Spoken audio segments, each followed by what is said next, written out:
अथ चतुर्दशोऽध्यायः। तारकासुर की उत्पत्ति के प्रसंग में दिति पुत्र वज्रांग की कथा, उसकी तपस्या तथा वर प्राप्ति का वर्णन। नारद जी बोले, हे विष्णु शिष्य, हे महाशैव, हे विधे, आपने यह शिवा एवं शिवजी की परम पवित्र चरित्र का अच्छी तरह से वर्णन किया। हे ब्रह्मन, तारकासुर कौन था जिसने देवताओं को दुखित किया? वह किसका पुत्र था? शिवजी से संबंधित उस कथा को आप मुझसे कहिए। जितेंद्र शंकर ने किस प्रकार कामदेव को भस्म किया? भगवान शंकर के इस अद्भुत चरित्र का भी प्रसन्नतापूर्वक वर्णन कीजिए। जगत से परे आदि शक्ति पार्वती ने किस प्रकार अत्यंत कठोर तप किया और अपने सुख के लिए उन्होंने शंकर को किस प्रकार पति रूप में प्राप्त किया। हे महाज्ञानी, आप मुझ श्रद्धावान तथा शिव भक्त अपने पुत्र से यह संपूर्ण चरित्र विशेष रूप से कहिए। ब्रह्मा जी बोले, हे पुत्रवर्य, हे महाप्राज्ञ, हे सुरर्षे, हे प्रशंसनीय व्रत वाले, मैं शंकर का स्मरण कर उनके संपूर्ण चरित्र का वर्णन कर रहा हूँ, आप सुने। हे नारद, सबसे पहले आप तारकासुर की उत्पत्ति को सुनिए, जिसके वध के लिए देवताओं ने शिव का आश्रय लेकर बड़ा यत्न किया था। मेरे पुत्र जो मरीचि थे, उनके पुत्र कश्यप हुए। उनकी 13 स्त्रियां थीं जो दक्ष की कन्याएं थीं।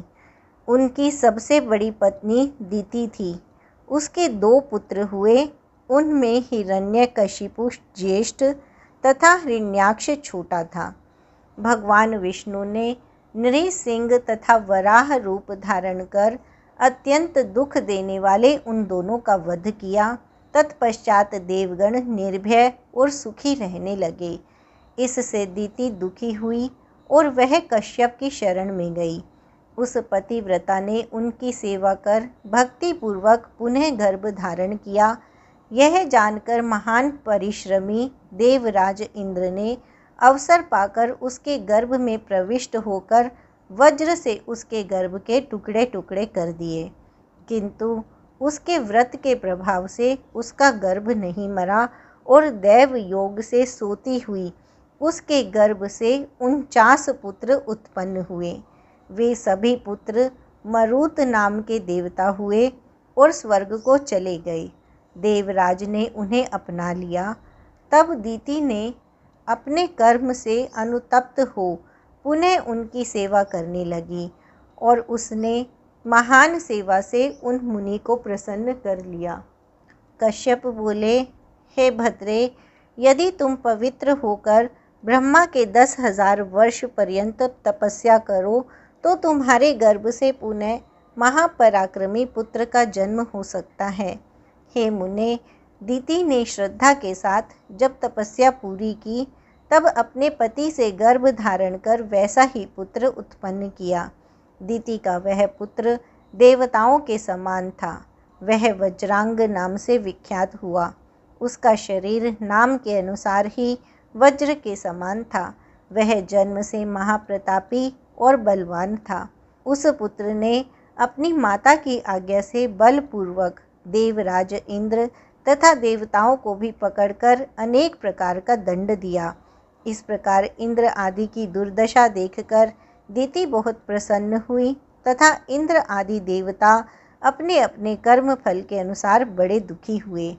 तब देवताओं की सदा भलाई करने वाले मैंने कश्यप को साथ लेकर वहां पहुंचकर शांति की बात कहकर देवताओं को उस वज्रांग से छुड़ाया।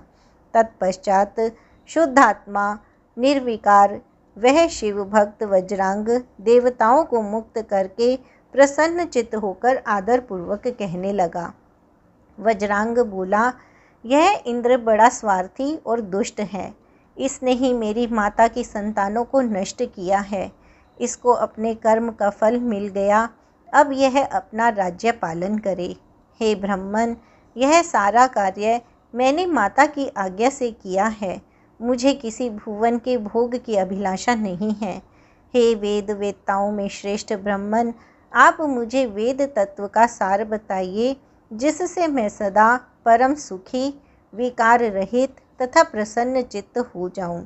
हे मुने, यह सुनकर मैंने उससे कहा, जो सात्विक भाव है वही तत्व सार है। मैंने तुम्हारे लिए प्रसन्नतापूर्वक एक सुंदर स्त्री का निर्माण किया है। उस वरांगी नाम वाली स्त्री को मैंने उस दीति पुत्र को प्रदान कर उसके पिता को अत्यंत प्रसन्न कर मैं अपने घर चला गया और कश्यप भी अपने स्थान को लौट गए। तब वह दैत्य वज्रांग सात्विक भाव से युक्त हो गया और राक्षसी भाव को छोड़कर वैर रहित हो सुख भोगने लगा। किंतु वरांगी के हृदय में सात्विक भाव का उदय नहीं हुआ और वह सकाम होकर श्रद्धापूर्वक अपने पति की अनेक प्रकार से सेवा करने लगी। वरांगी का पति महाप्रभु वह वज्रांग उसकी सेवा से संतुष्ट हो गया और उससे कहने लगा। वज्रांग बोला, हे प्रिय, तुम क्या चाहती हो? तुम्हारे मन में क्या विचार है, मुझे बताओ। तब उसने विनम्र होकर पति से अपने मनोरथ को कहा। वरांगी बोली, हे सतपते, यदि आप मुझसे प्रसन्न हैं तो मुझे ऐसा पुत्र दीजिए जो महाबली, त्रिलोकी को जीतने वाला तथा इंद्र को दुख देने वाला हो। ब्रह्मा जी बोले। अपनी पत्नी का यह वचन सुनकर वह व्याकुल तथा आश्चर्यचकित हो गया। वैर रहित, ज्ञानी एवं सात्विक वह वज्रांग अपने मन में सोचने लगा, मेरी प्रिया देवताओं से विरोध करना चाहती है, परंतु मुझे यह अच्छा नहीं लगता। अब मैं क्या करूं? कहाँ जाऊं और कौन सा ऐसा उपाय करूं जिससे मेरी प्रतिज्ञा नष्ट ना हो? यदि प्रिया का मनोरथ पूर्ण होता है तो तीनों लोक कष्ट में पड़ जाएंगे तथा देवता और मुनि भी दुखी हो जाएंगे, परंतु यदि प्रिया का मनोरथ पूर्ण नहीं हुआ तो मुझे नरक भोगना पड़ेगा। दोनों ही प्रकार से धर्म की हानि होगी, ऐसा मैंने धर्मशास्त्रों से सुना है। हे मुने, इस तरह धर्म संकट में पड़ा हुआ वह वज्रांग भ्रम में पड़ गया। वह अपनी बुद्धि से दोनों बातों के उचित अनुचित पक्षों पर विचार करने लगा। हे मुने, उस समय उस बुद्धिमान वज्रांग ने शिव की इच्छा से स्त्री की बात मान ली। उस दैत्यराज ने प्रिया से कहा, ठीक है, ऐसा ही होगा। तत्पश्चात उसने इस निमित्त जितेंद्रिय होकर मेरे उद्देश्य से बहुत वर्षों तक प्रीतिपूर्वक तप किया। तब उसका महातप देखकर उसे वर प्रदान करने के लिए मैं गया और प्रसन्न मन से मैंने उससे कहा, वर मांगो। उस समय वज्रांग ने प्रसन्न हुए मुझ विभु को आकाश में स्थित देखकर प्रणाम करके नाना प्रकार की स्तुति कर प्रिया के लिए हितकारी वर मांगा। वज्रांग बोला, हे प्रभु, आप मुझे ऐसा पुत्र दीजिए जो अपनी माता का तथा मेरा परम हित करने वाला, महाबली, महाप्रतापी, सर्वसमर्थ और तपोनिधि हो। ब्रह्मा जी बोले, हे मुने, उसका यह वचन सुनकर मैंने तथास्तु कहा और इस प्रकार उसे वर देकर शिव का स्मरण करते हुए उदास होकर मैं अपने स्थान को लौट आया। इति श्री शिव महापुराणे द्वितीयायां रुद्र संहितायां तृतीये पार्वती खंडे तारकोत्पत्तौ वज्रांगोत्पत्ति तपोवर्णनम नाम चतुर्दशोऽध्यायः।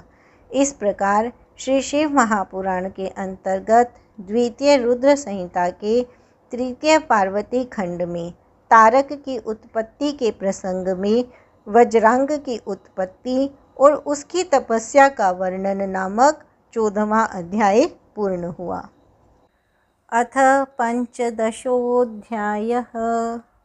वरांगी के पुत्र तारकासुर की उत्पत्ति, तारकासुर की तपस्या एवं ब्रह्मा जी द्वारा उसे वर प्राप्ति, वरदान के प्रभाव से तीनों लोगों पर उसका अत्याचार।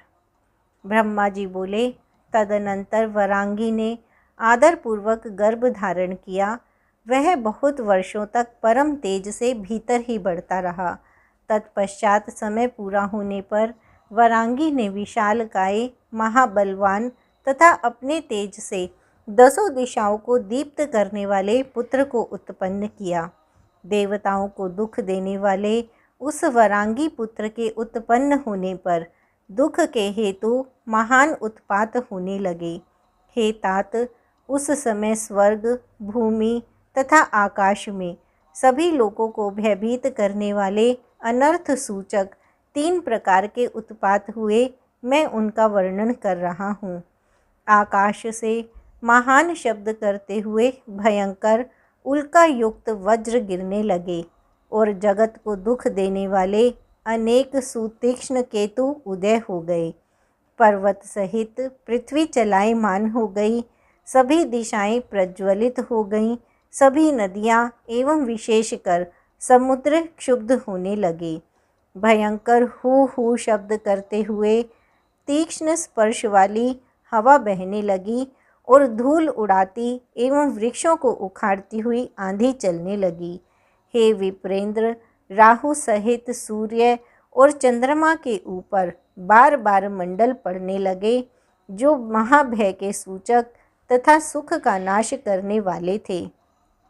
उस समय पर्वतों की गुफाओं से रथ की नेमी के समान घर घर एवं भय सूचक महान शब्द होने लगे।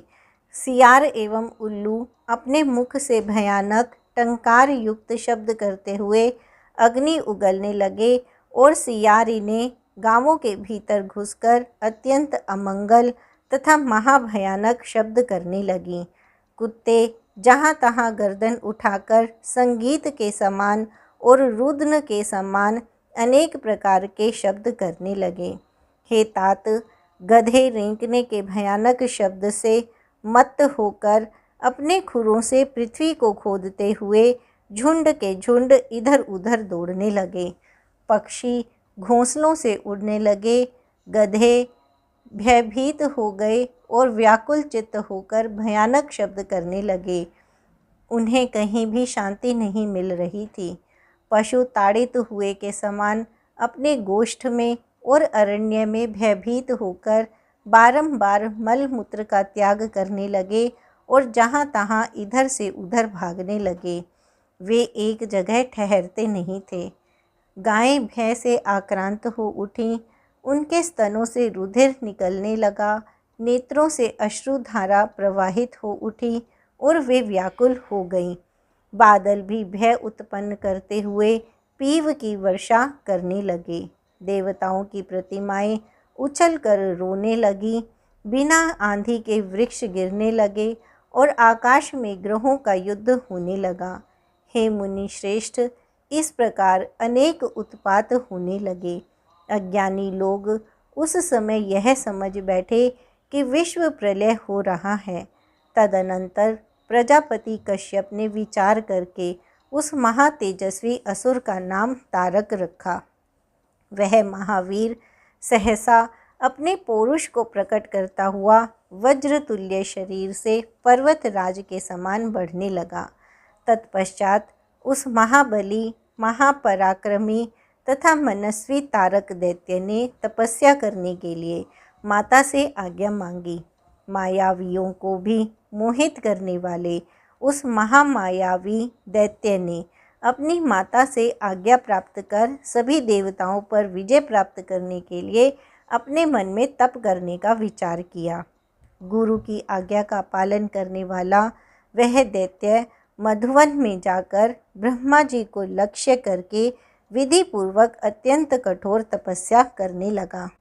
उस दृढ़ व्रत दैत्य ने चित्त को स्थिर कर नेत्रों द्वारा सूर्य को देखते हुए अपनी भुजाओं को ऊपर उठाकर एक पैर पर खड़े होकर 100 वर्ष पर्यंत तपस्या की। तदनंतर पैर के अंगूठे से भूमि को टेक कर दृढ़ चित्त वाले तथा ऐश्वर्यशाली महान असुर राज तारक ने उसी प्रकार 100 वर्ष तक तपस्या की। 100 वर्ष तक जल पीकर, 100 वर्ष तक वायु पीकर, 100 वर्ष तक जल में खड़ा रहकर और 100 वर्ष तक स्थंडिल पर रहकर उसने तपस्या की। 100 वर्ष तक अग्नि के बीच में, 100 वर्ष तक नीचे की ओर मुख करके और 100 वर्ष तक हथेली के बल पृथ्वी पर स्थित होकर वह तपस्या करता रहा। हे मुने, वह 100 वर्ष तक वृक्ष की शाखा को दोनों पैरों से पकड़कर नीचे की ओर मुख करके पवित्र धूम का पान करता रहा। इस प्रकार उस असुर राज ने अपने मनोरथ को लक्ष्य करके सुनने वालों को भी सर्वथा दुस्सह जान पड़ने वाला अत्यंत कठिन तथा कष्टकर तप किया। हे मुने, इस प्रकार तप करते हुए उसके सिर से चारों दिशाओं में फैलने वाला एक महान उपद्रवकारी महातेज निकला।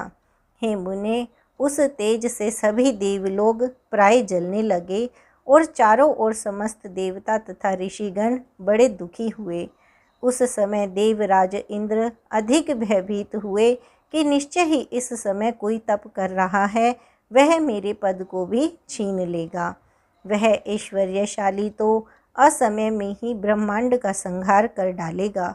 इस प्रकार संदेह में पड़े हुए देवता लोग कुछ भी निश्चय नहीं कर पा रहे थे। तदनंतर सभी देवता एवं ऋषि परस्पर विचार करके भयभीत एवं दीन होकर मेरे लोक में पहुँचे और मेरे सामने उपस्थित हुए। व्यथित चित्त वाले उन सभी ने प्रणाम कर मेरी स्तुति करके हाथ जोड़कर सारा वृत्तांत मुझसे कहा। मैं भी सद्बुद्धि से उनकी व्यग्रता का समस्त कारण जानकर जिस स्थान पर असुर तप कर रहा था उस स्थान पर उसे वर देने के लिए गया। हे मुने, मैंने उससे कहा, हे दैत्य, तुमने घोर तपस्या की है, अतः वर मांगो। मुझे कोई भी वस्तु तुम्हारे लिए अदेय नहीं है। तब मेरा वचन सुनकर उस महान असुर तारक ने मुझे प्रणाम करके तथा मेरी स्तुति कर अत्यंत कठिन वर मांगा। तारक बोला, हे पितामह, वर देने वाले, आपके प्रसन्न हो जाने पर मेरे लिए क्या असाध्य हो सकता है। अतः मैं आपसे वर मांगता हूँ, उसे मुझसे सुनिए। हे देवेश, यदि आप मुझ पर प्रसन्न हैं और यदि मुझे वर देना चाहते हैं तो मेरे ऊपर कृपा करके मुझे 2 वर दीजिए। हे महाप्रभु, आपके बनाए हुए इस समस्त लोक में कोई भी पुरुष मेरे समान बलवान न हो और शिवजी के वीर्य से उत्पन्न हुआ पुत्र देवताओं का सेनापति बनकर जब मेरे ऊपर शस्त्र प्रहार करे तब मेरी मृत्यु हो। हे मुनीश्वर, जब उस दैत्य ने मुझसे इस प्रकार कहा तब मैं उसे उसी प्रकार का वर देकर शीघ्रतापूर्वक अपने स्थान को चला गया। वह दैत्य भी मनोवांछित उत्तम वर प्राप्त कर अत्यंत प्रसन्न होकर शोणित नामक पुर को चला गया। उसके बाद दैत्य गुरु शुक्राचार्य ने मेरी आज्ञा से असुरों के साथ जाकर त्रिलोकी के राज्य पर उस महान असुर का अभिषेक किया। तब वह महादैत्य त्रैलोक्याधिपति हो गया और चराचर को पीड़ित करता हुआ अपनी आज्ञा चलाने लगा। इस प्रकार वह तारक विधि पूर्वक त्रैलोक्य का राज्य करने लगा और देवता आदि को पीड़ा पहुंचाता हुआ प्रजा पालन करने लगा। तदनंतर उस तारकासुर ने इंद्र आदि लोकपालों के रत्नों को ग्रहण कर लिया। उन्होंने उसके भय से रत्न स्वयं प्रदान किए। इंद्र ने उसके भय से उसे ऐरावत हाथी समर्पित कर दिया और कुबेर ने 9 निधियां दे दी। वरुण ने श्वेत वर्ण के घोड़े, ऋषियों ने कामधेनु और इंद्र ने उच्चैश्रवा नामक दिव्य घोड़ा भय के कारण उसे समर्पित कर दिया। उस असुर ने जहाँ जहाँ अच्छी वस्तुएं देखी उन्हें बलपूर्वक हरण कर लिया। इस प्रकार त्रिलोकी सर्वथा निसार हो गई। हे मुने, समुद्रों ने भी भय से उसे समस्त रत्न प्रदान कर दिए। बिना जोते बोए ही पृथ्वी अन्न प्रदान करने लगी और सभी प्रजाओं के मनोरथ पूर्ण हो गए। सूर्य उतना ही तपते थे जिससे किसी को कष्ट ना हो। चंद्रमा उजाला करते रहते और वायु सबके अनुकूल ही चलता था। उस दुरात्मा असुर ने देवताओं, पितरों तथा अन्य का जो भी द्रव्य था वह सब हरण कर लिया। इस प्रकार वह तीनों लोकों को अपने अधीन कर स्वयं इंद्र बन बैठा। वह इंद्रियों को वश में करने वाला अद्वितीय राजा हुआ और अद्भुत प्रकार से राज्य करने लगा। उसने समस्त देवताओं को हटाकर उनकी जगह दैत्यों को नियुक्त कर दिया और देवताओं को अपने कर्म में नियुक्त किया। हे मुने, तदनंतर उससे पीड़ित हुए इंद्र आदि समस्त देवगण अनाथ तथा अत्यंत व्याकुल होकर मेरी शरण में आए। इति श्री शिव महापुराणे द्वितीयायां रुद्र संहितायां तृतीये पार्वती खंडे तारकासुर तपोराज्य वर्णनम नाम 15ोऽध्यायः। इस प्रकार श्री शिव महापुराण के अंतर्गत द्वितीय रुद्र संहिता के तृतीय पार्वती खंड में तारकासुर की तपस्या एवं उसके राज्य का वर्णन नामक 15वां अध्याय पूर्ण हुआ। ओम नमः शिवाय।